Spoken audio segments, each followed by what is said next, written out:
नमस्कार मित्रांनो, आपल्या समाज सुधारक या चॅनलवर तुमचं मनपूर्वक स्वागत आहे. या चॅनलच्या माध्यमातून आपण इतिहासातील महान समाज सुधारक, सामाजिक चळवळी आणि मानवतेचा मार्ग दाखवणाऱ्या विचारांचा अभ्यास करत असतो. आज आपण जाणून घेणार आहोत बौद्ध धर्माचा उदय आणि समता व अहिंसेचा प्रसार. भगवान गौतम बुद्ध यांनी दिलेला शांतता, करुणा आणि समानतेचा संदेश जगभर कसा पसरला हे आज आपण समजून घेणार आहोत. चला तर मग सुरू करूया. भाग 1. समाजातील विषमता. इसवी सन पूर्व 6व्या शतकात भारतात जातीभेद, अंधश्रद्धा आणि कर्मकांडांचा प्रभाव वाढला होता. समाजामध्ये उच्च नीचतेची भावना खोलवर रुजली होती. गरीब आणि शूद्र वर्गाला शिक्षण, धर्म आणि सन्मान यापासून दूर ठेवलं जात होते. यज्ञ आणि कर्मकांडांवर भर दिला जात असल्यामुळे सामान्य माणूस त्रस्त झाला होता. अशा परिस्थितीत लोकांना साधा, शांततामय आणि समानतेचा मार्ग हवा होता. समाजामध्ये बदलाची गरज निर्माण झाली होती. हाच काळ पुढे बौद्ध धर्माच्या उदयासाठी पोषक ठरला आणि मानवतेचा नवीन विचार जन्माला आला. भाग 2. सिद्धार्थांचा जन्म. इसवी सन पूर्व 563 मध्ये कपिलवस्तू येथे राजघराण्यात सिद्धार्थ गौतम यांचा जन्म झाला. त्यांचे वडील शुद्धोधन राजा होते, तर आईचे नाव महामाया होते. जन्मानंतर ऋषींनी भविष्यवाणी केली की हा मुलगा महान राजा किंवा महान संन्यासी बनेल. त्यामुळे राजाने सिद्धार्थांना सर्व सुखसोयी दिल्या आणि दुःखापासून दूर ठेवले. बालपणापासूनच सिद्धार्थ शांत, विचारशील आणि दयाळू होते. त्यांना इतरांच्या वेदना पाहून दुःख होत असे. त्यांच्या मनात जीवनाचे खरे सत्य जाणून घेण्याची तीव्र इच्छा निर्माण होत असे.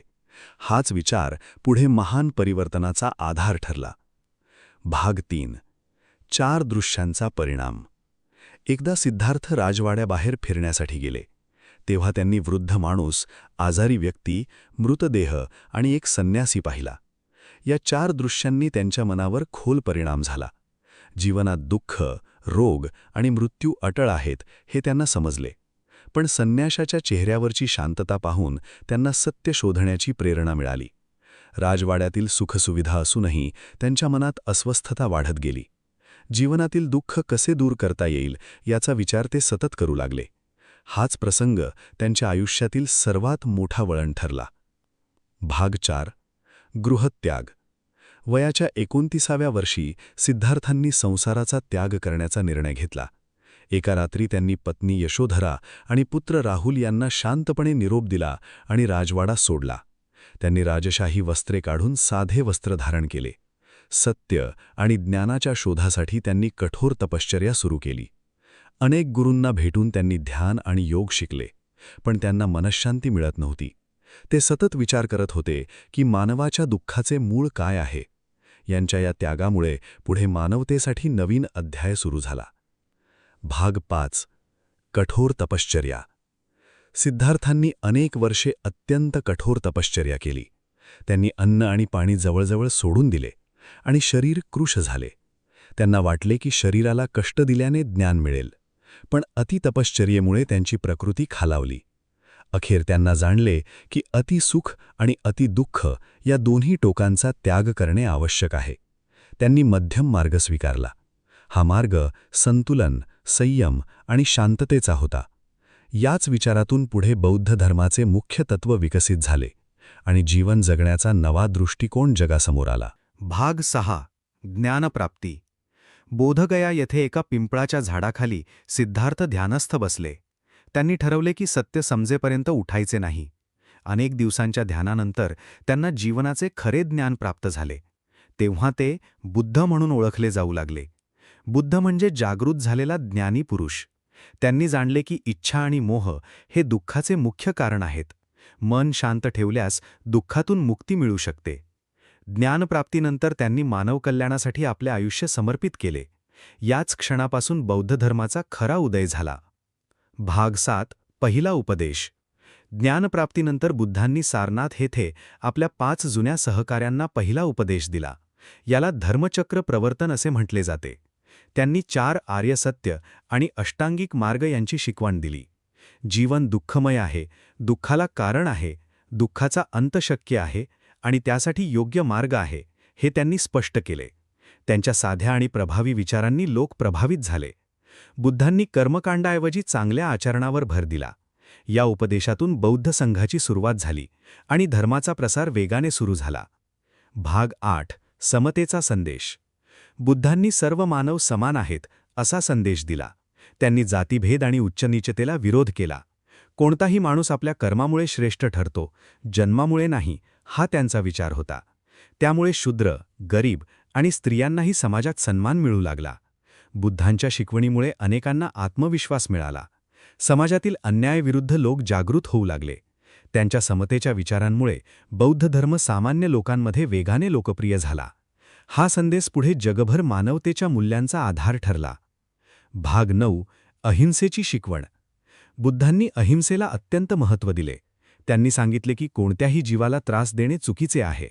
राग, द्वेष आणि हिंसा माणसाला विनाशाकडे नेतात. प्रेम, करुणा आणि क्षमा यांमुळेच खरे सुख मिळते. बुद्धांच्या या शिकवणीमुळे समाजात शांततेचे वातावरण निर्माण होऊ लागले. अनेक राजे आणि सामान्य लोक हिंसेपासून दूर जाऊ लागले. प्राणीमात्रांबद्दल दया बाळगण्याचा विचार समाजात वाढू लागला. त्यामुळे बौद्ध धर्म केवळ धार्मिक चळवळ न राहता मानवतेचा संदेश देणारा मार्ग ठरला. भाग 10. बौद्ध संघाची स्थापना. बुद्धांनी आपल्या अनुयायांसाठी संघ निर्माण केला. या संघात भिक्षू आणि भिक्षुणी सहभागी होत होते.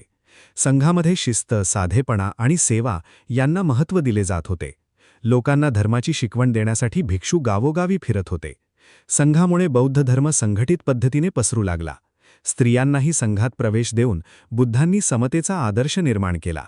समाजात शिक्षण आणि नैतिकतेचा प्रसार वाढला. संघामुळे बौद्ध धर्म भारताबरोबरच इतर देशातही पोहोचण्यास मदत झाली. भाग 11. अष्टांगिक मार्ग. बुद्धांनी दुःखमुक्तीसाठी अष्टांगिक मार्ग सांगितला. सम्यक दृष्टी, सम्यक विचार, सम्यक वाणी, सम्यक कर्म, सम्यक आजीविका, सम्यक प्रयत्न, सम्यक स्मृती आणि सम्यक समाधी हे 8 मार्ग जीवनाला योग्य दिशा देतात. या मार्गामुळे माणूस संयमी आणि शांत बनतो.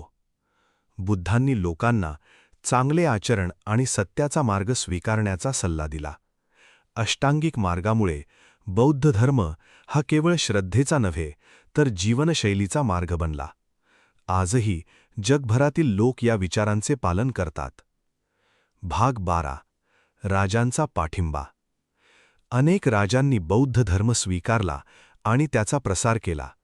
विशेषतः सम्राट अशोकांनी कलिंग युद्धानंतर अहिंसेचा मार्ग स्वीकारला. युद्धातील विनाश पाहून त्यांचे मन बदलले. त्यांनी बौद्ध धर्माचा प्रचार भारतभर आणि परदेशात केला. स्तूप, विहार आणि शिलालेखांच्या माध्यमातून त्यांनी बुद्धांचे विचार लोकांपर्यंत पोहोचवले. त्यांच्या प्रयत्नांमुळे बौद्ध धर्म श्रीलंका, चीन आणि इतर देशांमध्ये पसरला. अशोकामुळे बौद्ध धर्माला जागतिक ओळख मिळाली. भाग 13. स्तूप आणि विहार. बौद्ध धर्माच्या प्रसारासाठी स्तूप आणि विहार महत्त्वाचे केंद्र बनले. स्तूपांमध्ये बुद्धांच्या स्मृती जपल्या जात होत्या. विहारांमध्ये भिक्षू राहून अध्ययन आणि ध्यान करत होते. हे केंद्र शिक्षण आणि संस्कृतीचे मोठे स्रोत बनले. देशभरातून लोक येथे येऊन धर्माची माहिती घेत होते. यामुळे समाजात ज्ञानाचा प्रसार वाढला. कला आणि स्थापत्यशास्त्रालाही बौद्ध धर्मामुळे नवीन दिशा मिळाली. सांची आणि अमरावतीचे स्तूप आजही त्या इतिहासाची साक्ष देतात. भाग 14. स्त्रियांचा सहभाग. बुद्धांनी स्त्रियांनाही धर्मात समान स्थान दिले. महाप्रजापती गौतमी या पहिल्या भिक्षुणी बनल्या. त्या काळात स्त्रियांना अनेक बंधनांचा सामना करावा लागत होता, पण बुद्धांनी त्यांना शिक्षण आणि आध्यात्मिक प्रगतीची संधी दिली. त्यामुळे समाजात स्त्रियांच्या सन्मानाची भावना वाढली. अनेक स्त्रिया बौद्ध संघात सहभागी होऊन धर्मप्रसार करू लागल्या. हा विचार त्या काळासाठी अत्यंत क्रांतिकारक होता. त्यामुळे बौद्ध धर्म समाज सुधारणेचा मोठा आधार बनला. भाग 15. शिक्षणाचा प्रसार. बौद्ध विहार हे शिक्षणाचे महत्त्वाचे केंद्र बनले. येथे धर्मासोबतच तत्त्वज्ञान, वैद्यकशास्त्र आणि साहित्य शिकवले जात होते. नालंदा विद्यापीठ आणि तक्षशिला विद्यापीठ ही जगप्रसिद्ध शिक्षण केंद्रे होती. भारतसह अनेक देशांतील विद्यार्थी येथे शिक्षणासाठी येत होते. बौद्ध धर्मामुळे ज्ञानाचा प्रसार सर्वसामान्यांपर्यंत पोहोचला. शिक्षणामुळे समाजात जागृती निर्माण झाली. त्यामुळे बौद्ध धर्म हा ज्ञान आणि प्रगतीचा मार्ग मानला जाऊ लागला. भाग 16. परदेशातील प्रसार. बौद्ध धर्म भारतापुरता मर्यादित राहिला नाही. तो श्रीलंका, चीन, जपान, थायलंड आणि तिबेटपर्यंत पोहोचला. भिक्षूंनी समुद्रमार्गे आणि व्यापाऱ्यांमार्फत धर्मप्रसार केला. प्रत्येक देशाने बुद्धांच्या विचारांना आपल्या संस्कृतीनुसार स्वीकारले. त्यामुळे बौद्ध धर्म जागतिक स्तरावर प्रसिद्ध झाला. शांतता आणि करुणेचा संदेश जगभर पसरला. आजही अनेक देशांमध्ये बुद्धांना अत्यंत आदराने पूजले जाते.